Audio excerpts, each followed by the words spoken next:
avec le même sujet, cette nouvelle ville de Mansoura, mais aussi les nouvelles villes qui devraient justement répondre à la croissance démographique du pays. Et pour vous parler de ceci, nous avons le plaisir d'avoir avec nous en ligne, en direct, monsieur l'ingénieur Ahmed El Chir, qui est un expert en économie. Bonsoir, monsieur l'ingénieur. Bonsoir, madame.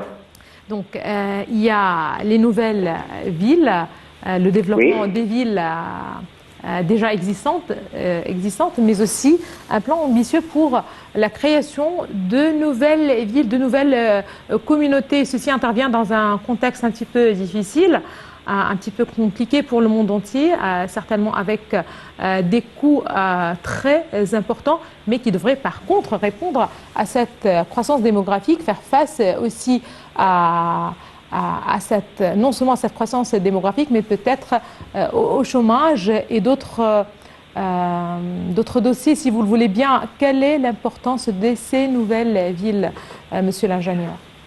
Bon, comme vous avez dit, madame, c'est les besoins, il faut contrôler la croissance démographique de la population et rencontrer les exigences que demande cette croissance.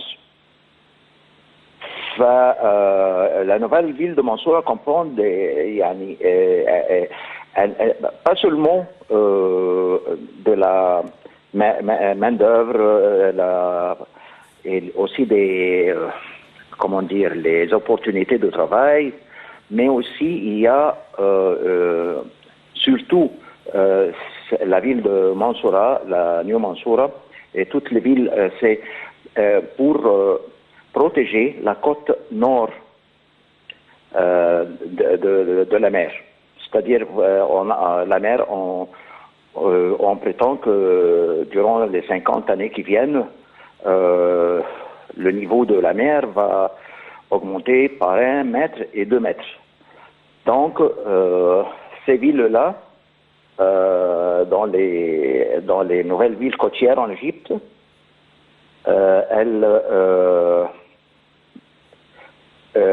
il faut, pour protéger cette côte, la côte égyptienne, surtout dans le delta, qui sont basses et exposées à l'élévation du niveau de la mer. Très bien. Et le projet entrepris pour les protéger prend 2 orientations. Premièrement, la construction de digues qui coûtera des millions de livres pour la surélévation de la côte à hauteur d'1 mètre, rehaussée d'une route d'une hauteur d'1 mètre. Nous attendons à ce que le niveau de la mer dans les 50 années prochaines monte 1 à 2 mètres. Et nous pouvons ériger les digues sur 200 ou 300 kilomètres pour des milliards de livres ou de dollars, dans le but de protéger les habitants du delta ainsi que nos côtes et assurer ce qu'a assuré le président.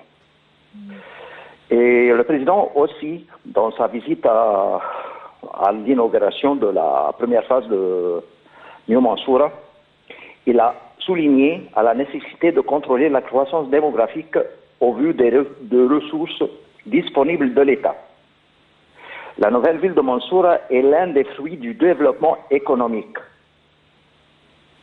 Et aussi, monsieur Hassan Ghazaradi a indiqué lors de cette inauguration que l'urbanisme dans le concept de l'État égyptien est l'artère du développement. C'est l'artère du développement.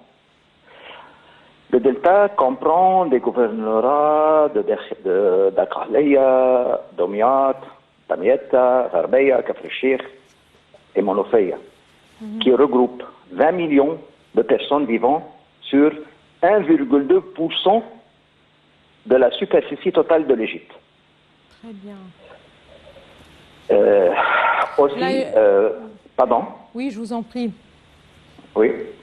Donc, je rappelle qu'il existe 37 villes de 4e génération réparties sur environ 167 000 faits-dents, dont 17 villes en construction, telles que la nouvelle capitale administrative, New Alamein, New Mansoura, des plans stratégiques. Bon, excusez-moi, madame, vous savez que la New Alamein a fait offrir 12 000 opportunités de travail, 12 000.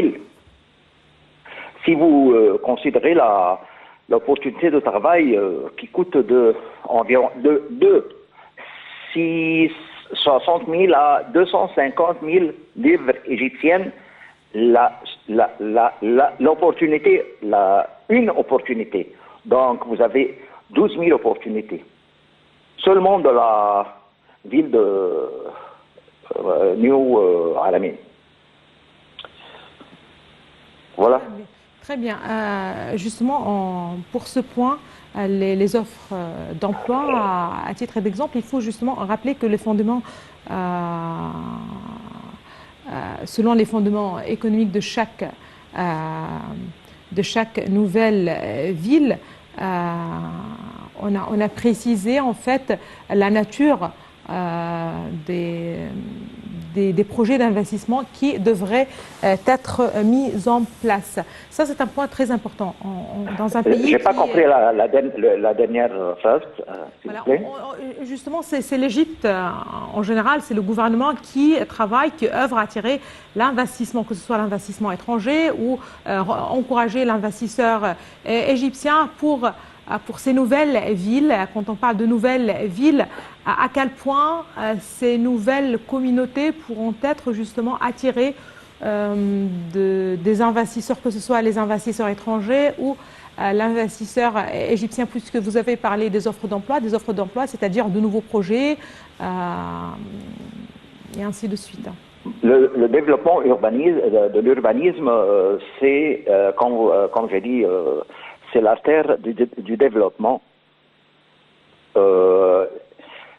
En construisant des villes intelligentes, alors vous avez tout pour que l'investisseur, soit égyptien, soit étranger, peut y venir ici et trouver tous les moyens qui sont dans sa main pour pour élargir, ou bien, comme on dit en anglais, le rezoning de son business. C'est-à-dire, comme vous le savez, nos business, nos travails sont concentrés dans les capitales.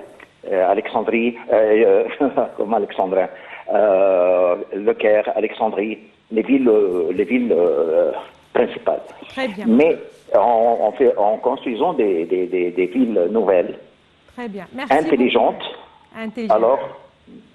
Tout à fait. Merci beaucoup à vous, monsieur l'ingénieur Ahmed El-Cheikh. Vous êtes expert en économie et justement pour rappel, les fondements économiques de chaque ville, de chaque nouvelle ville diffèrent selon le potentiel et économique et naturel de ces villes. Les villes nouvelles doivent générer des emplois, on le précise, attirer des investissements et offrir des logements adaptés aux différentes catégories de la société.